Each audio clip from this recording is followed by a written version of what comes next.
يا صباح الخيرات، يسعد لي صباحكم يا رب، يسعد لي كل أوقاتكم، يسعد صباحكم إذا كنتوا عم بتشوفوني الصبح، ويسعد مساكم إذا كنتوا عم بتشوفوني المساء.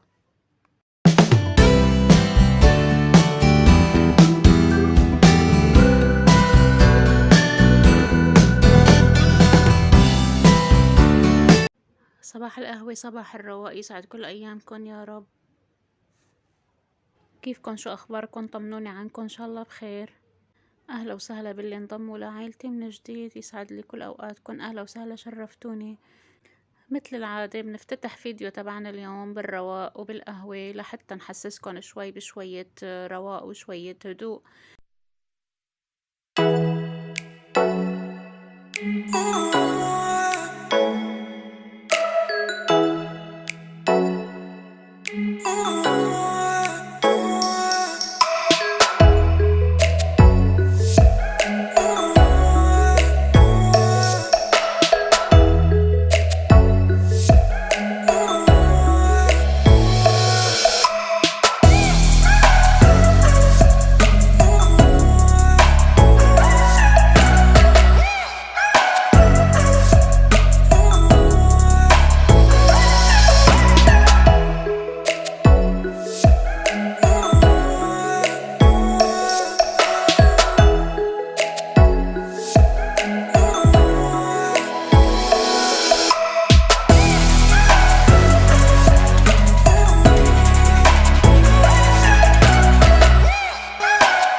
نبلش الفيديو اليوم، خلينا نصلي على الحبيب محمد. اللهم صل وسلم وبارك على سيدنا محمد وعلى آله وصحبه أجمعين.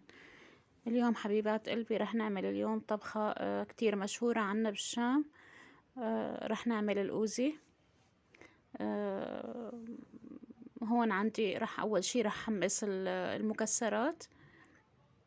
حطيت شوية لوز وحطيت كمان فستق حلبي. طبعا هذا ذوق اختياري، فيكي كمان تستغني ما تحطيه، بس يعني المكسرات بتعطيها لذاذة أكتر، بتعطيها قرمشة وبتعطيها كمان شكل حلو. هلأ هيك حمصتن، ما رح نكتر عليهم تحميص لأنه هن رح يكملوا تحميص بقلب الصحن. هلأ كمان عندي هون لحمة، كمان حطيت لحمة مدهنة شوي، رح أحطلها شوية فلفل وشوية كاري. هلأ رح تستغربوا أنا رح أعملهم على مراحل، كل شي رح أعمله بنفس الطنجرة. قليت اللوز والفستق الحلبي، هلا رح قلي اللحمة كمان ورح شيلها، وكمان رح قلي البازاليا كمان بنفس الطنجرة. هلأ هيك رح شيل اللحمة، طبعا رح خلي شوي منها، ما رح شيلها كلها. رح نستفيد منها بعدين، رح نحطها على الوش مثل ما لكم شايفين هيك. كمان عندي هون بازاليا، رح احط البازاليا كمان، رح حمصها وقلبها شوي بالزيت. انا هون حاطة زيت وحاطة كمان معاها شوية سمنة. بنقلبهم هيك، رح احط لهم كمان شوية ملح، بس ما رح احط لهم اكتر. هي البازاليا هي مستوية اصلا، يعني ما بدها كتير استوى. هلأ رح شيلها كمان وحطها على جنب. مثل ما لكم شايفين رح تشوفوا الخطوات كتيرة، بس هي جدا سهلة، يعني ما بدها شي. مثل ما لكم شايفين كمان هون عندي كيلو رز، كمان رح حمصه هيك مع البازاليا.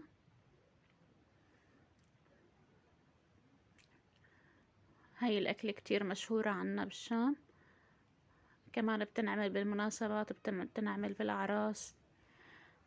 بالولائم والعزايم، وأكتر شيء بتنعمل بشهر رمضان كمان. يعني أكلة كتير طيبة ولذيذة وشكلها حلو كمان، يعني شكلها حلو بالتقديم. هلأ هيك قلبت الرز مع البازاليا، رح احط لها المي السخنة. مثل ما قلت لكم حمصنا كل شي وحطيناه على جنب. هلا رح نطبقهم بالتدريج.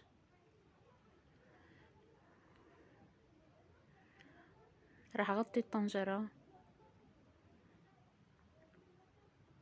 لحتى يستوي عندي الرز. هلا هيك استوى عندي الرز تقريبا، رح اتركه 5 دقايق كمان لحتى يستوي مزبوط. رح اخد جزء من الرز ورح احطه لحتى يبرد. هلا هيك مثل ما لكم شايفين اخدت شوي من الرز، وهون حطيت المكسرات، وكمان حطيت البازاليا وكمان واللحمة. كمان صبايا فيكم تخلطوهم كلهم مع بعض كمان وبيصير، بس أنا في عندي شي بيحب المكسرات وشي ما بحب، شي بيحب اللحمة. يعني هيك حسب انتي، حسب ذوق بيتك وحسب هن شو بيحبوا. هلأ هيك عندي الجلاج أو رقائق العجين. هيك رح افتحها ورح اخد الكمية اللي انا بدي اياها، ورح احتفظ بالباقي بنستخدمه بعدين. هيك رح شوف الكمية اللي رح استهلكها.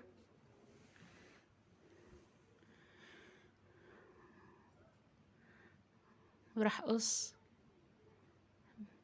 بهاي الطريقة.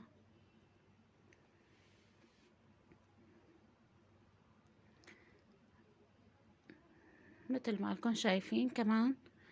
هلأ رح كمان قصهم، اعملهم كمان شكل مربع بهاي الطريقة. هيك رح تكون عندي كل القطع متساوية تقريبا.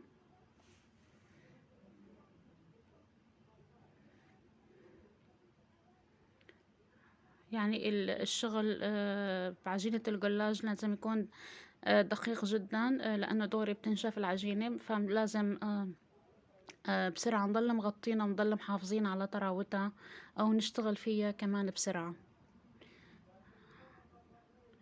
هلأ هيك في عندي هاي الزبدة أو الطاسة، ما بعرف شو بتسموها انتو. هلأ راح أعمل هيك بهذا الشكل. أنا عاملتها قبل هالمرة معكم بالقناة بطريقة كمان مختلفة. هلا راح احط بين كل طبقة وطبقة كمان راح ادهن سمنة او زبدة، حيالله اللي انتي بتحبي. وهلا هون كمان راح احط هون حطيت المكسرات وحطيت اللحمة وحطيت، يعني عملتهم طبقات. مثل ما قلت لكم فيكم تخلطوهم كلهم مع بعض وتحطوهم، ما بتفرق. بس انا لاني مثل ما قلت لكم راح اعمل كل شي لحال بهاي الطريقة هيك. وراح سكرها. طبعا للتسكير راح يكون في عندي معلقة عجين، راح احطلها كمان شوية مي مشان يلزق عندي الجلاج هيك بهاي الطريقة. راح سكرها هيك مثل ما لكم شايفين. طريقة كتير سهلة وما بدها شي. هذا شكلها هيك. وعندي هون كمان صينية الفرن دهنتها كمان بشوية زيت. راح اعمل كمان وحدة تانية معكم.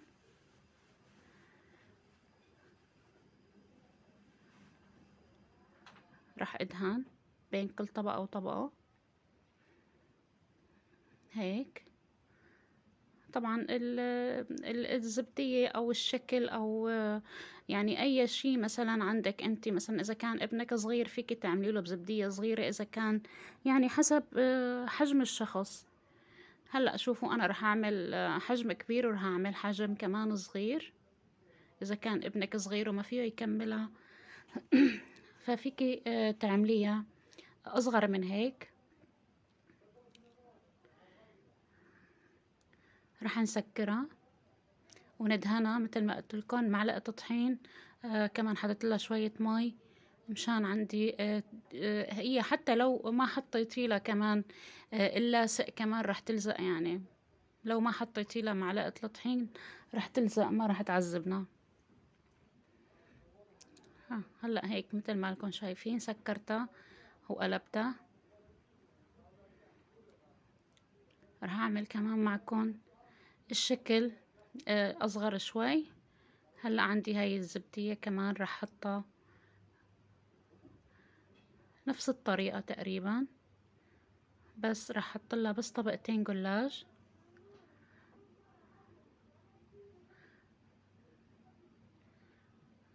هون فهمتي علي ليش أنا ما خلطتهم مع بعض؟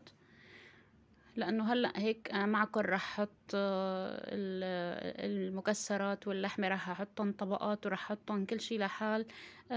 بس هلأ ورا الكاميرا رح أعلمهم كل واحد اللي ما بده لحمة ما بحط لحمة، واللي ما بده مكسرات يعني. فهمتوا علي يعني بهاي الطريقة هيك. هلأ هيك عملت صرة كمان شكلها كتير حلو. مثل ما قلت لكم إذا كان ابنك صغير رح يفرح فيها ورح يفرح بشكلها ورح يحبها. رح أعمل كمان واحدة تانية معكم.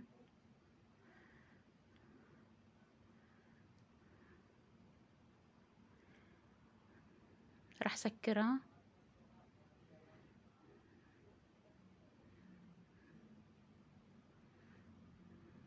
ما تخافوا ما رح تفك، رح تلزق.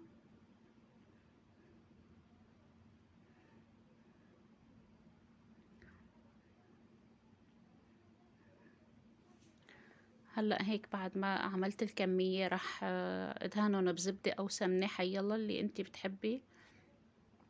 رح ادهنها منيح لحتى تعطينا قرمشة وتعطينا كمان شكل حلو ولون حلو.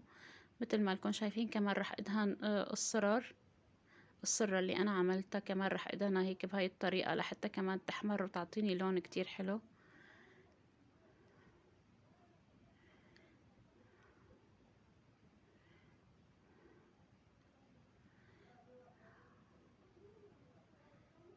بدهنها منيح كل الجوانب.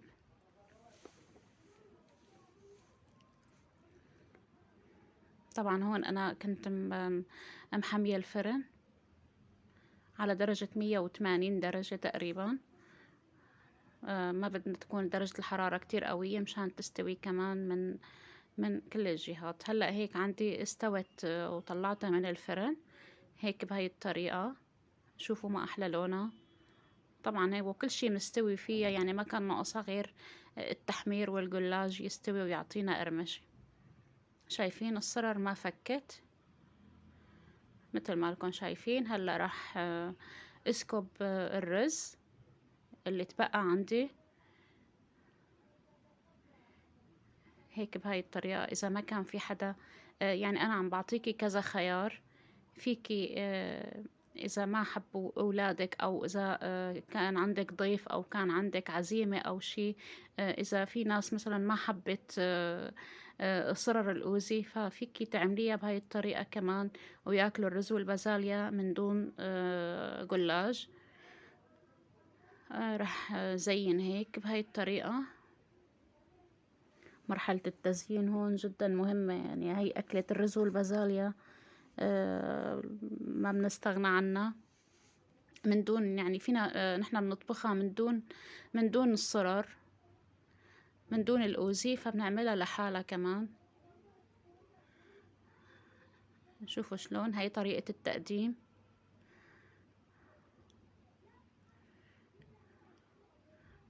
طبعا مثل ما لكم شايفين العين بتاكل قبل التم. لازم صحننا يكون مشرفنا قدام ضيوفنا ومشرفنا قدام عيلتنا هيك بهاي الطريقة. كمان هاي عندي هون الصرر كمان صارت جاهزة.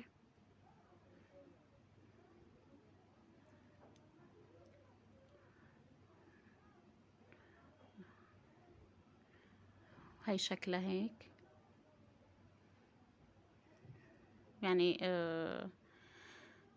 مثل ما قلت لكم بتحبي تعملي المقاس اللي انت بدك اياه، زبدية كبيرة، زبدية وسط، زبدية صغيرة، مثل ما لكم شايفين. وهيك كانت طريقة التقديم.